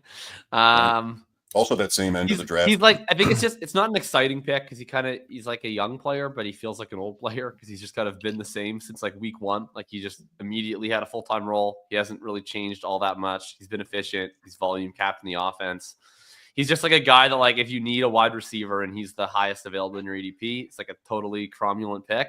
But I don't think he's just not the kind of player that anyone's going to be going on Twitter being like, my guy is Zay Flowers. Like he's just sort of like a guy you take when it fits, it seems like. Yeah. I recently was looking into him, and I kind of made the case that we needed to consider his ceiling a little bit more. In his second season, he was at 2.25 yards per route run. He's the clear wide receiver 1 on his team. He really doesn't have much competition this year. They bring in Hopkins, who really fell off. Bateman is what he is. He's like a helpful Darnell Mooney-esque piece, but he's not like really going to be stealing targets. And then Andrews is coming off a really concerning year that maybe he bounces back from. Maybe it was a car accident stuff, or maybe he just isn't ever going to be what he was before. So he had the tightrope surgery. Right. Which he came back from in 2023, and then but still didn't look right last year. So the Flowers thing, because he plays with Lamar, and they're never going to have like a ton of passing volume, it's like harder to get excited about him. But in the 4th round, I've actually come around to the idea. I do think there's ceiling here relative to the price. Maybe not massive ceiling, but like we're talking about a guy who hit the ground running as a 1st-round pick, and then was very impressively efficient last year. Yeah, his quarterback could easily have just won back-to-back MVPs, so it's not like he has bad quarterback play or something. It's just it's an unusual situation in terms of pass volume, given how good the quarterback play is. But I think he could increase his target share pretty easily. And then you have outs of maybe the Ravens are passing more for whatever reason. Maybe Henry slows down a little bit. Maybe they lean into the pass game a bit more. Like I have him ranked ahead of ADP. I always have Zay ranked a little ahead of ADP just because it's sort of like I never against him, but then I'm fading other people that just sort of pushes him up ahead of, and he obviously fits how I tend to draft. So like his ADP now is 49.6. I have him at 43. Without like intending to take. We also have him at 43. Okay. Yeah. 43 brings a Jackson Flowers stack into play. For sure. 49 doesn't quite as smoothly. Yeah. The Browns backfield, Jerome Ford and Dylan Sampson, both fallers. You've got, of course, Quinshon Judkins there. But look at the next slide. It's a tricky one for Cleveland, I think, because my read on this, and it could be wrong, but my read is that for this year, Sampson is going to be the backup in the sense that if Judkins gets hurt, I think Sampson's the guy you want. But for while Judkins plays, I think Ford plays more snaps because he's going to have the third down role, which makes both of them much worse clicks because you ideally would like to have the backup who plays 30% of the snaps each week. And so you might get an occasional spike week by accident, if they just happen to break a touchdown and you get the contingent upside. I think that the contingent and the standalone might be split here. I think that makes a lot of sense. One thing that's kind of frustrating about Sampson is that he's like a bit undersized, but he wasn't a pass catcher, which isn't, necessarily a huge problem in a vacuum, but it's not great for this setup because Judkins was drafted second round. He's the early down hammer, 221 pounds, great athleticism, and can do a little something in the passing game. I don't think he's a total zero there. And then Sampson's like 200, kind of a speed back who's slower than the guy ahead of him. It's not the path that he got is just like really unfortunate. Yeah. I think Ford makes a lot more sense as a complementary piece to Judkins. I think Sampson has to go through Judkins one way or another, like either an injury or much less likely, but it wouldn't be impossible that at the end of the year they're like, the guy we drafted second is actually the better back. Happens all the time. Possible. Happens all the time that the guy you drafted second ends up being better than the guy you drafted first. Yeah. Like the Ravens. And Sampson was a good prospect. I thought Sampson would go. I thought he was live to go, late round 2 and kind of that Harvey type zone. Or day 2 at least. Day 2 at least, yeah. Brutal run out for him. I like Sampson a lot, but I agree with everything Pat said. Like he's not the most obvious complement to Judkins. So we'll see how it goes. But yeah, Ford I think has like no path, basically. Yeah, I don't see the point. Justice Hill or Kenny Gainwell, but on the worst team in the world. Yeah.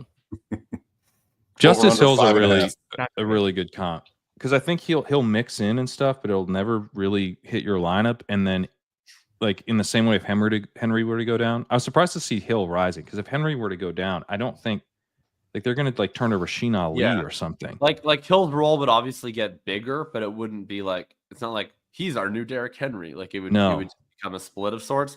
But Hill at least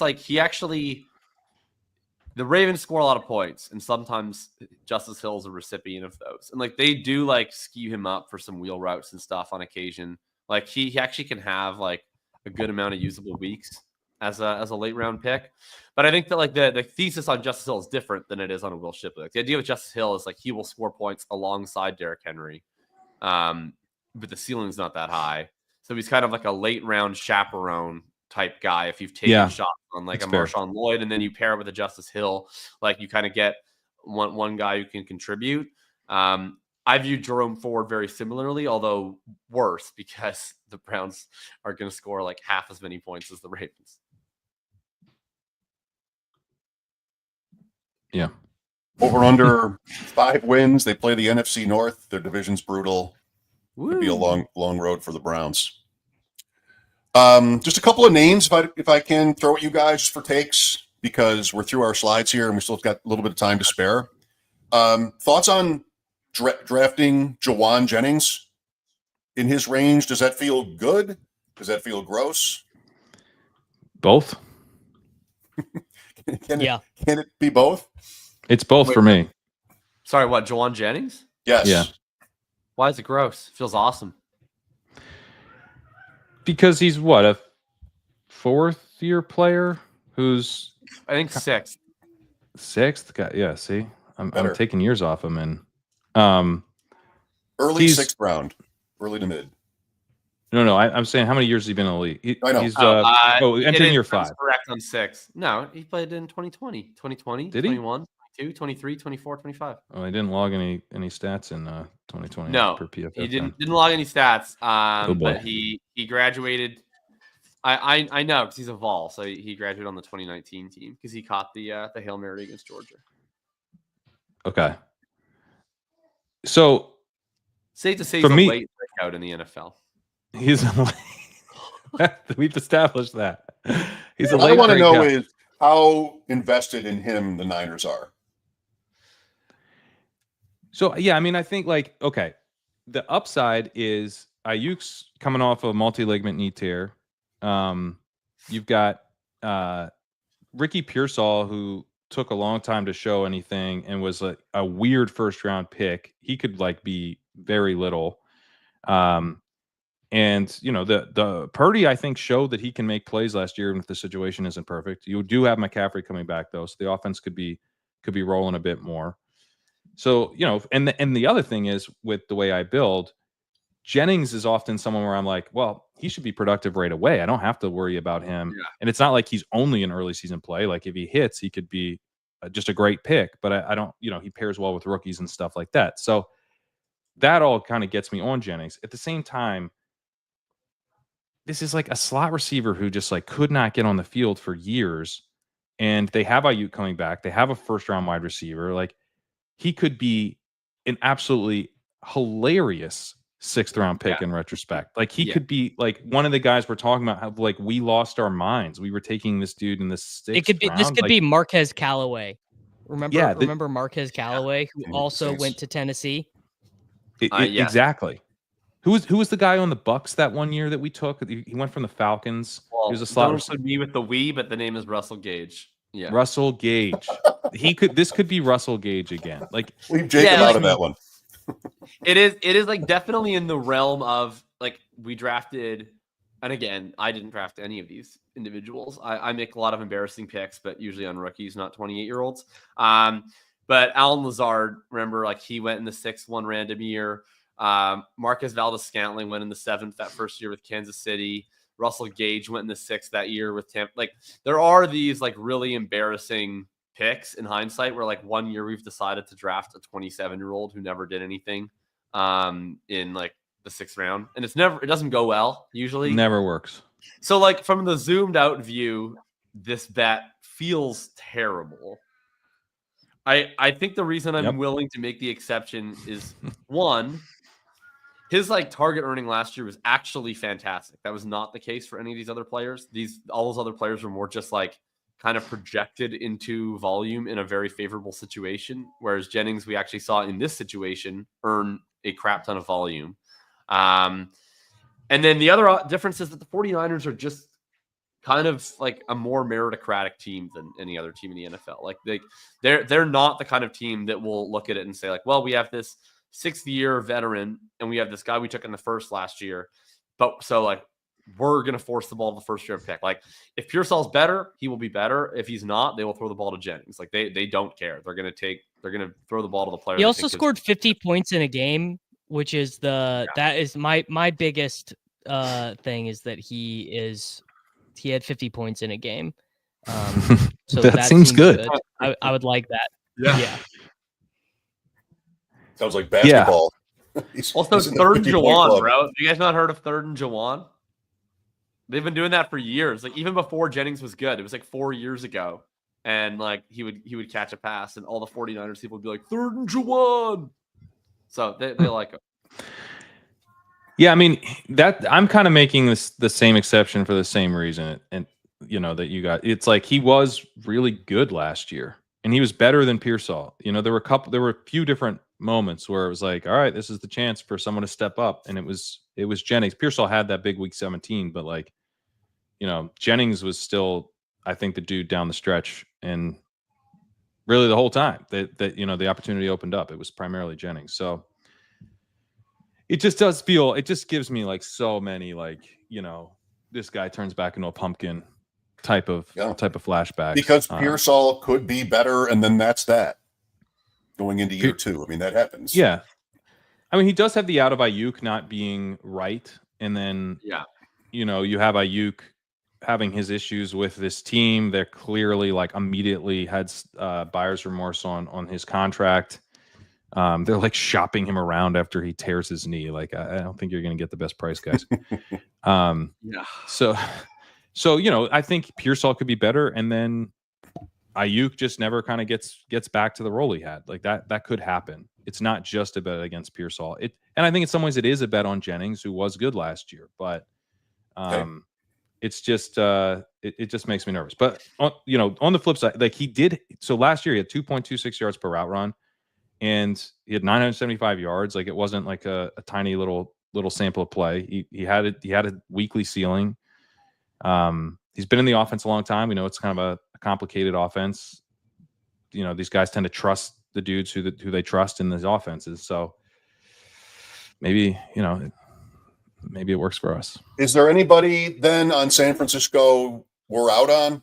We sort of like everybody at the price. I know Jacob. I'm out on Pearsall. Okay. Well, you're in on McCaffrey. Sorry, that's actually not true about Pearsall.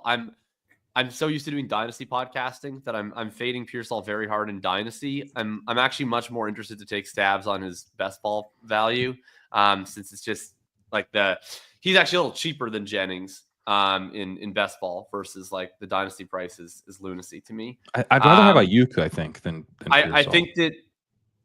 Yeah, I've been very skeptical of Aiyuk with the injury, but his price has come down. Like when this thing first launched, they were basically all three were the same price, and I thought Aiyuk was one of the worst clicks on the board. Yeah. They've come down in price a good amount. I'm not really that out on any of them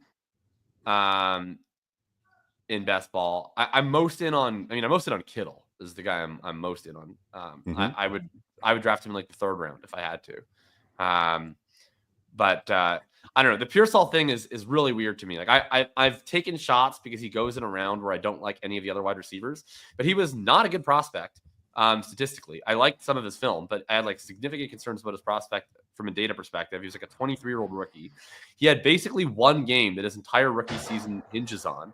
And I find it very curious how many people are so bullish on him. Like if the entire community was just like, oh, like he's a young player with an opportunity, let's give it a shot, I would be like totally fair enough. But the amount of conviction behind this guy who hasn't really shown anything and didn't really have you seen that one catch though? So astounding. Have you seen that one catch? Have you seen that one catch though? The one-handed. It's one? so Have good that you're outside catch? Right now. It's like this. this yeah, you're literally. Well, so much better. What I realized was that the 4G on my or the 5G on my phone or whatever obviously works way worse in my basement. So I'm outside that right now. Sense. My thing, with Pearsall, like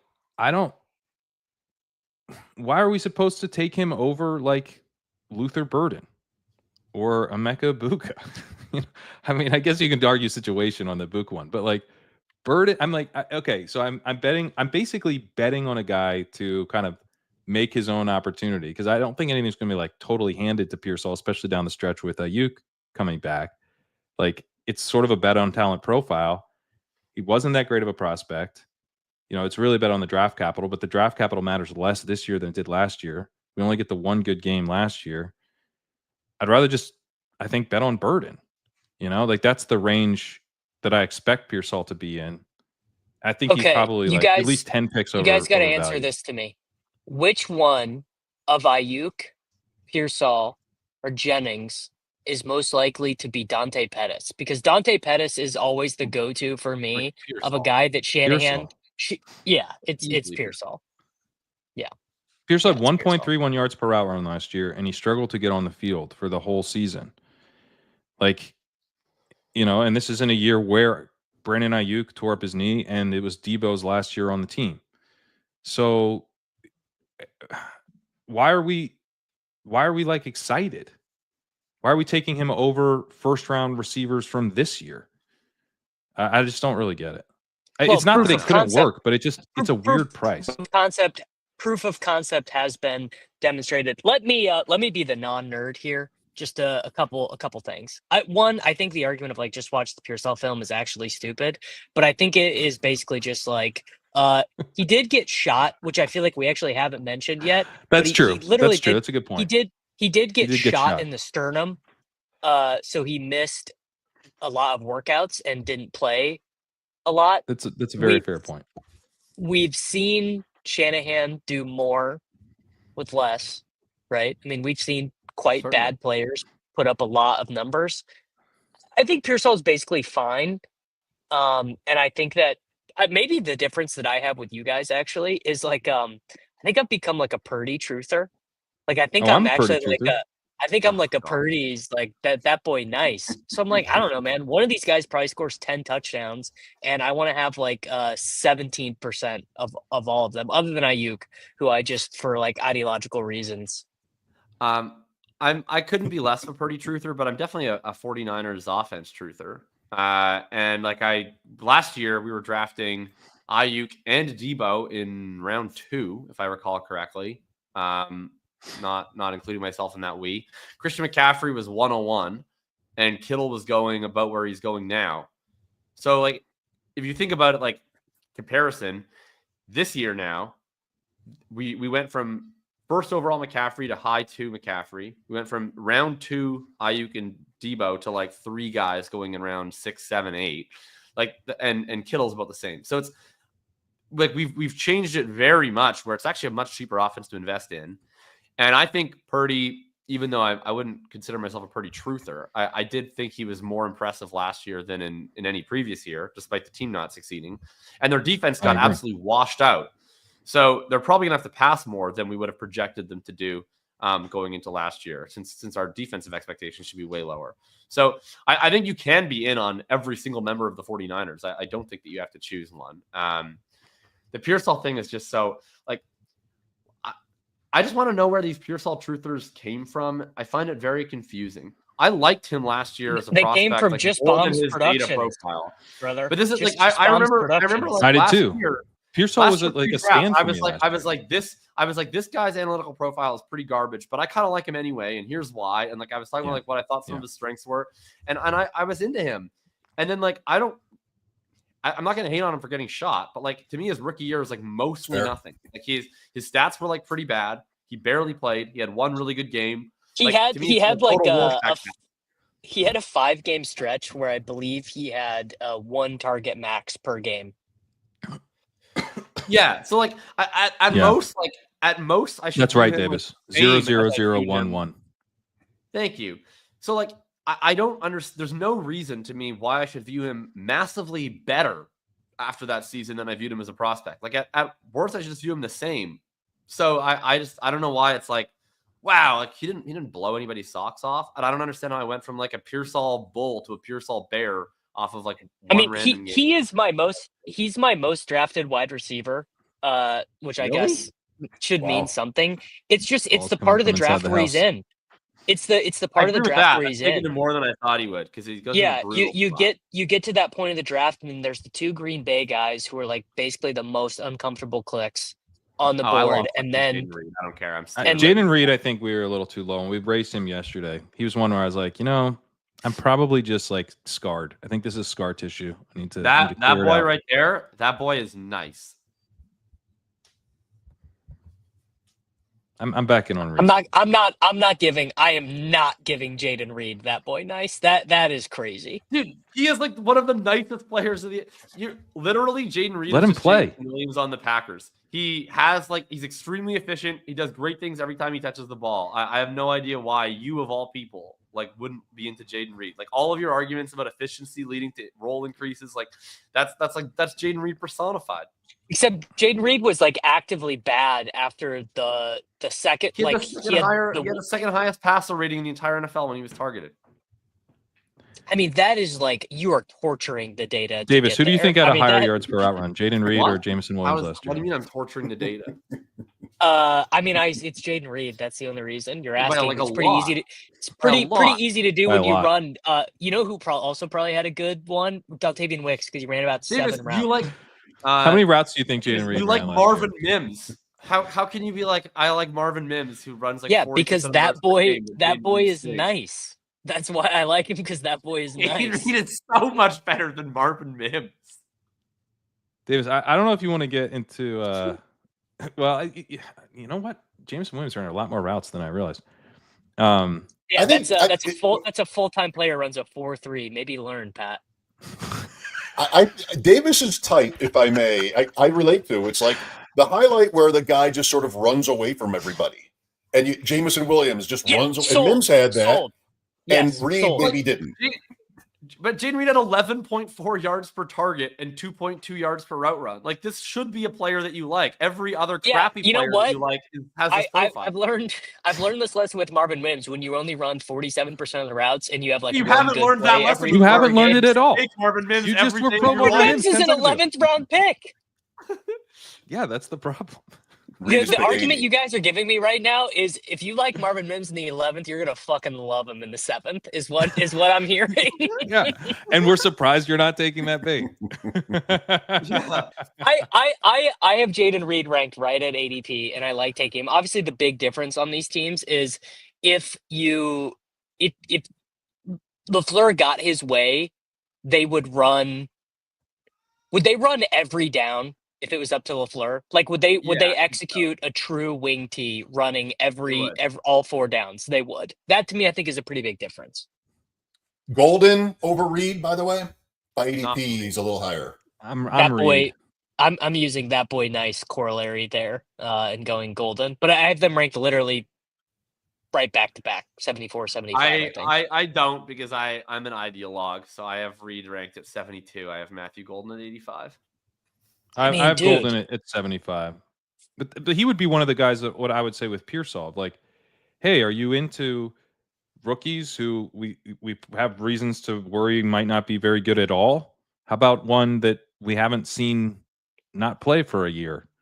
Would that interest you more than the guy who didn't play for a year? How is it that Jakob and I are both part of the Slappy tree, yet we're like basically on opposite sides of the Slappy tree? It's like we can't find one fast player to agree upon. This Jayden Reed thing drives me crazy because like he's like one of the most like non-nerd players that I love. Like he's like an efficiency bet, and it's like the actual. I'm like, he's one of the few guys that I'm like, people need to get stuffed in a fucking locker and draft Jayden Reed.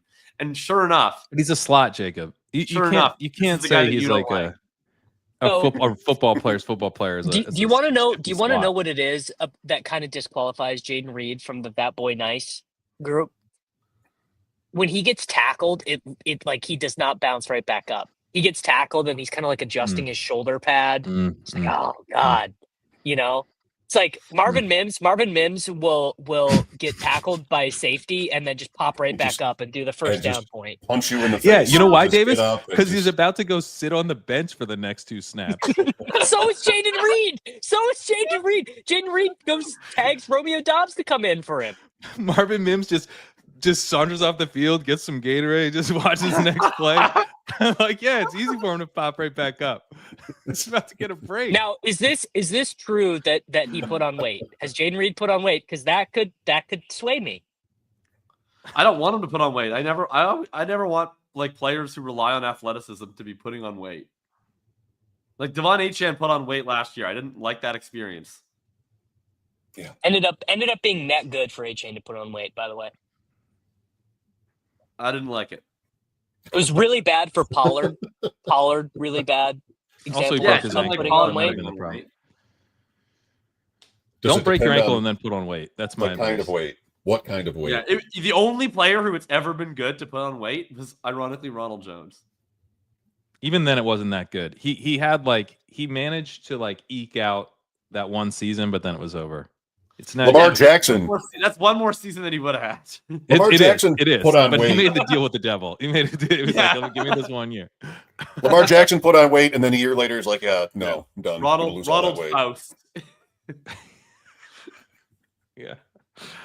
All right, boys. Last call. I have to hang on. I have to do it. I'm taking someone fun for a change. He just entered 200. Alec Ayumanor. Tennessee Titans wide receiver. Do you like his prospects, or is he just good? I mean, I really liked him pre-draft. Like he now went in the 4th round or 5th round? 5th round, I think. Round of the NFL draft. So like he's now probably Seth Williams, but I liked him a lot pre-draft. I had him, I think, as my wide receiver 8 in the class pre-draft, which is Yeah. obviously wrong.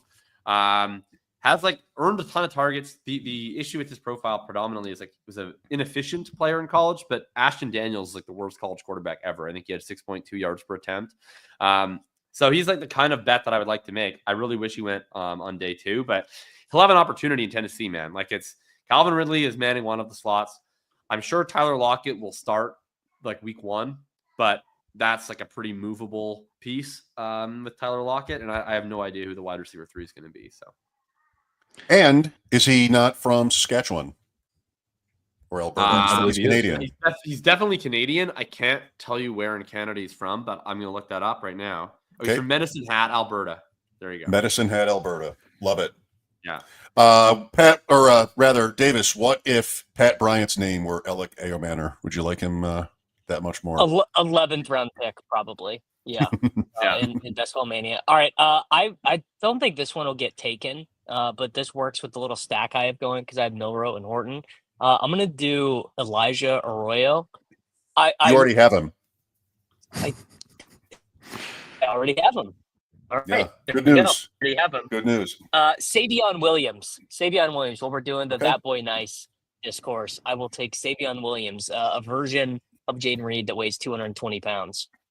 I'm just negatively polarized, David, into completely wasting a pick by talking positively about Jayden Reed. It's true. It's true. You did. Mine is boring. If you want the. Okay, yeah, I'll take. I'm looking to see if he's been taken so far. I don't see him. Just give me one sec. Don't let me down here. All right, so this is kind of boring, but I don't see anyone else really jumping out. And I got to stack it up. Got to stack that bitch up. I'm going to take Theo Johnson. Oh, good.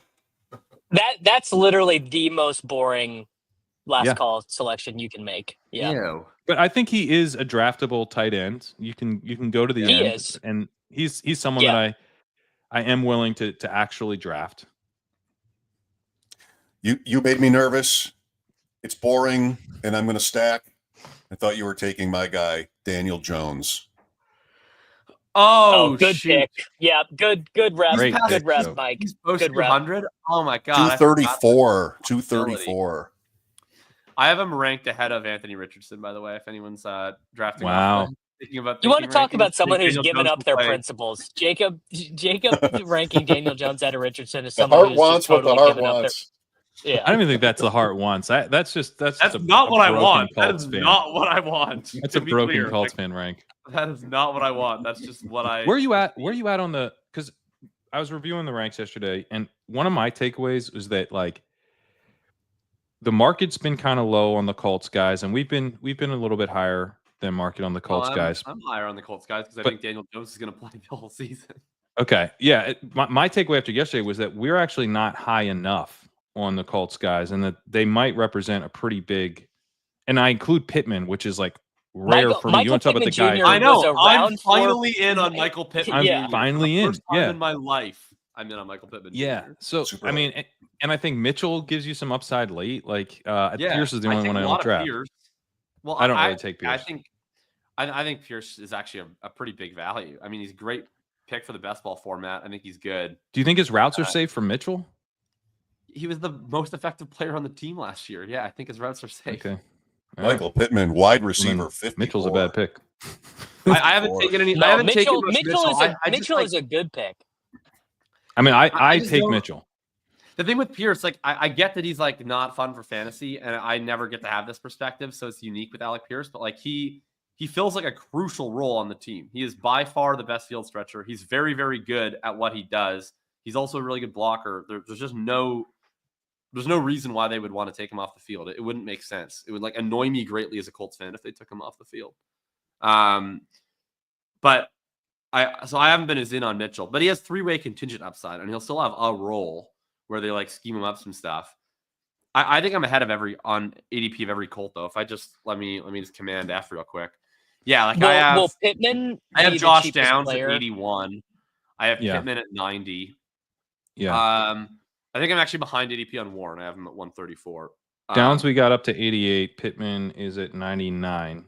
But like we're still, I mean, that's still ahead of ADP on both guys. And I tend to swing a little bit more from ADP. And then Alec Pierce, I have ahead of ADP. I have him at 162. I have Adonai at 183.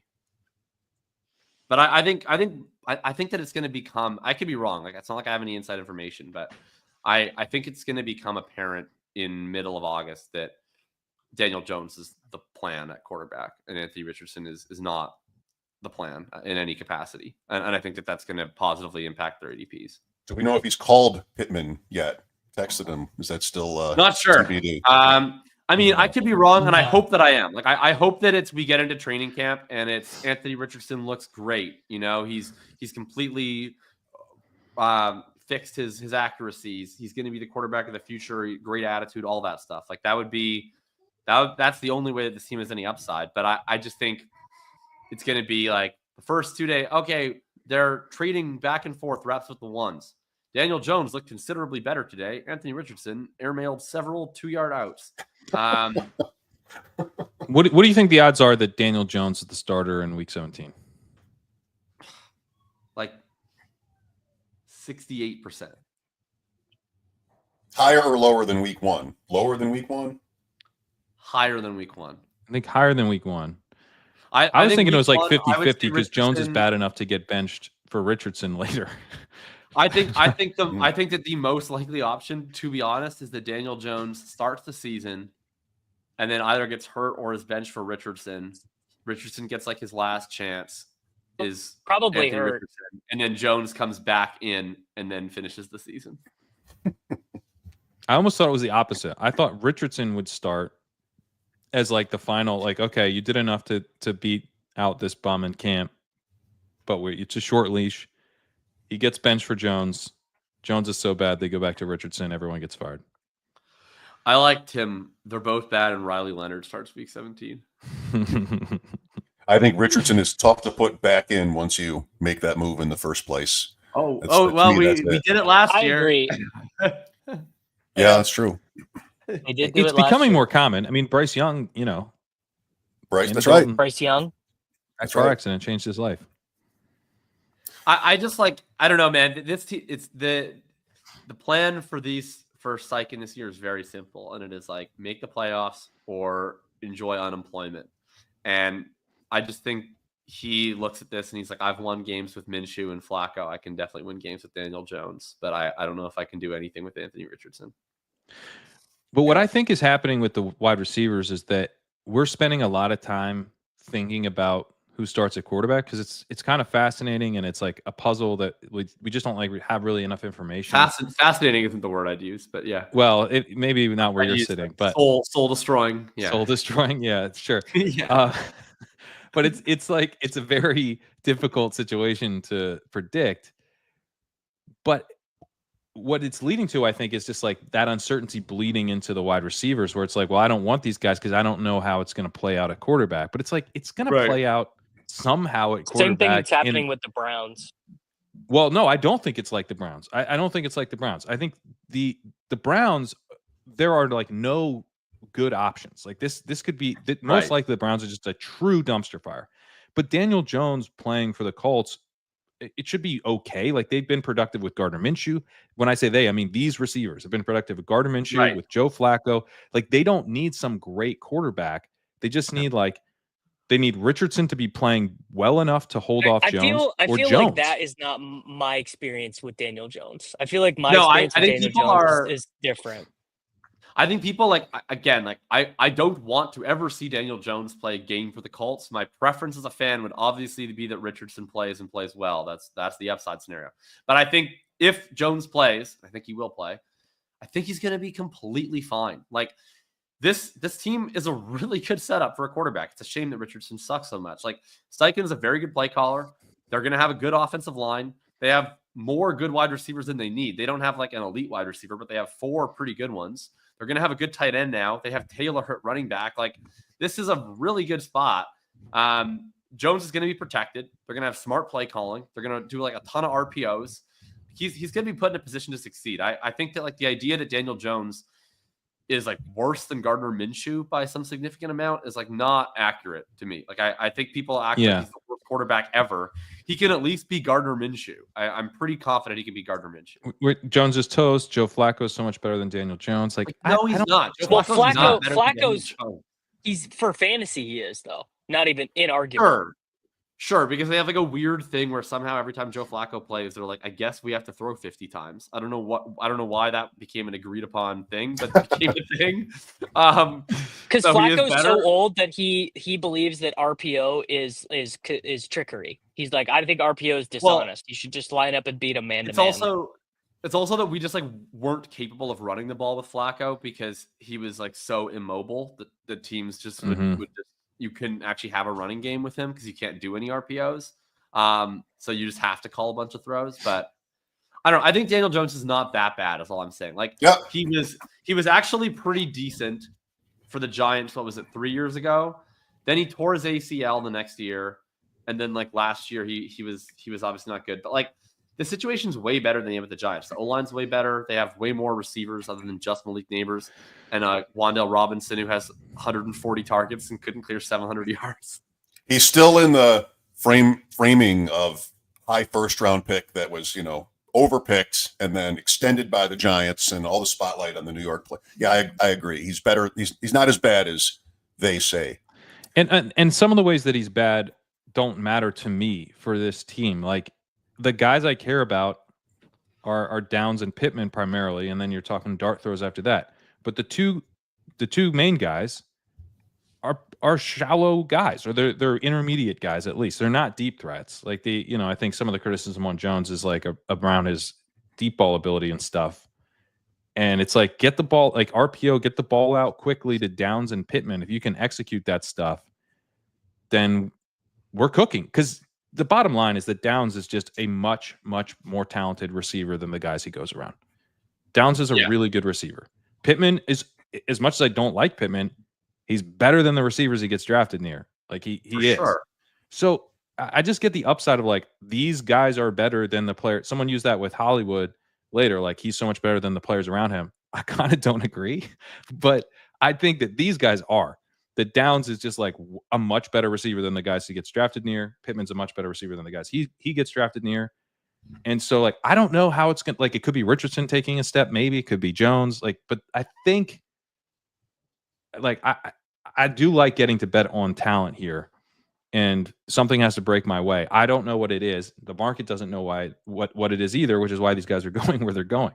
Yeah.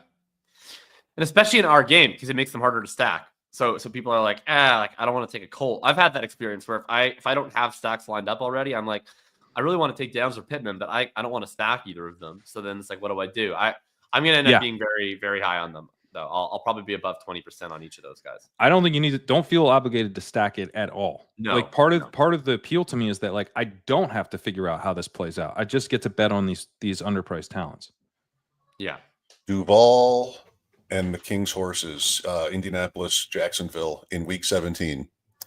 All right. Duval, the King's horses. Not okay. Duval and the King's horses. The King's horses. Yeah, you're right. That makes more sense. That's good. That's good. Let's use that.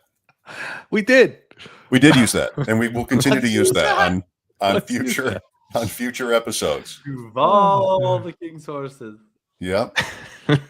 All right, boys. Duval. What do you have this week? Davis, you're a trooper today. Outside, you've got the power outage, making it work. Not the day you'd want to have an 8-hour stream or anything. No, Swolecast in 10 minutes, and then I this Crane, you'll love this. Guess which former RotoViz favorite running back I'm recording a podcast with this afternoon? Bishop Sankey.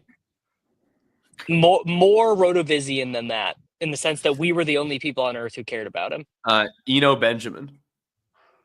Still had too much of a moment in the sun. Really? Okay. South Dakota State. Oh, shoot. But not Pierre Strong. Not Pierre Strong. Before Pierce. This would have been legitimately before your time, Jacob, I think. Oh, I'm blanking. He has a I have no idea. Zach Zenner. Zach Zenner. Oh my God. I'm He had recording that. he had with- sort of an Eno moment, didn't he? Didn't he have his Eno moment? Scored. He had a good game. He got a start for the Lions and scored a touchdown. Davis, How if is you it start a supposed to pod be with Zach three Center, like that would semi-relevant really feel like Dakota State the running world back? going full circle. He runs a performance center. Like he's super into like the Huberman, like the research and the sunlight and Yeah. shit. So I'm actually really excited to talk to him. Perfect. You're outside. Sweet. Jacob, how about you? I can't Beat that, Jacob. Beat that. I can't beat it. I can't You're beat not it. gonna. Dynasty points on tonight as always. Best ball ranks are now live up on Thinking About Thinking. They'll continue to get updated on at least a weekly basis. We'll have more best ball content coming out soon, and stay tuned. Pat? Yeah, legendary upside. Got I've been kicking around some thoughts on what we talked about at the start of the show, kind of like the draft landscape. So I might get a piece up on that soon. And best ball rankings for Underdog, DraftKings. We got dynamic rankings, legendaryupside.com/sidekick. Check it out. Triple header for me today, starting with this show, ADP Chasing, WGR in Buffalo, 3 to 7. I'll have Warren Sharp on at 4 Eastern. And then tonight I'm on the FFPC network to commentate on a big gorilla draft. Saucing the draft, is that what we still say, or is that yesterday's? Yeah, get in the sauce. Saucing is only if you're being rude. Though. You have to be rude. Like if you're Intentionally sarcastic and Intentionally horrible and harsh. like Okay. like that restaurant in Chicago. What's the one where they're mean to you on purpose? What? Oh, There's this- wieners. The wiener dog. There's like wiener No. club. Something with wieners. Something. I The don't soup think Nazis it's that. would be my soup Nazi. reference Sure. there. Yeah. Got it. Soup Nazi for sure. That might not be what you get from me tonight. Ed DeBevics. All right. Thank you, All right. guys. Thanks, everybody, for watching and listening. Ship chasing tomorrow, by the way? Thursday. Thursday. Yeah. Thursday. Thanks. Okay. Thanks for watching and listening. Mike, Pat, Jacob, Davis. We'll see you next week.